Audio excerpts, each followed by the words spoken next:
Basically ఒకటి గుర్తుపెట్టుకోవాలి,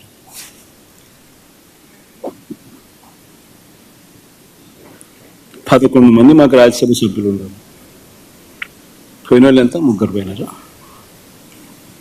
సాయిరెడ్డితో కలుపుకుంటూ 4 పోయినారు. బేసిక్లీ పోయే ప్రతి ఒక్కరికి కూడా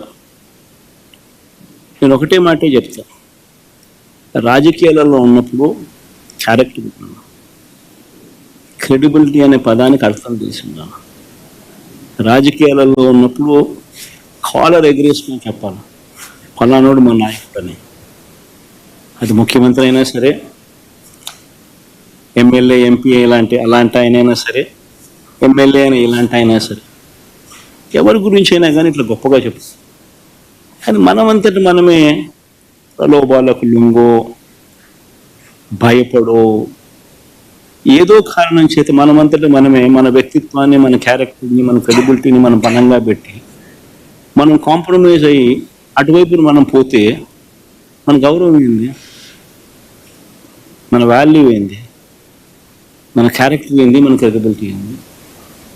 ప్రతి ఒక్కరూ రాజకీయాల్లో ఉన్నప్పుడు ఆలోచన చేసుకోవాలి. ఈ కష్టం అన్నది ఎల్లకాలం ఉండదు.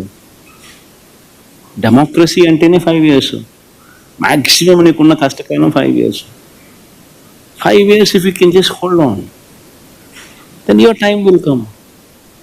One should always have the patience, always have the character and credibility within ourselves to stand up.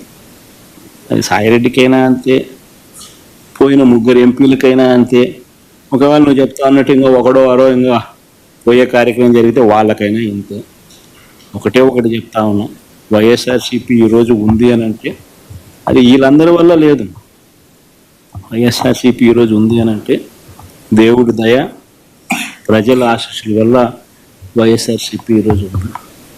ఒక లీడర్గా మనం ప్రవర్తించే తీరు తలెత్తుకునే విధంగా ఉండేట్టుగా ఎప్పటికీ ఉంటే ప్రజలు ఎప్పుడూ ఆశీర్వదిస్తారు.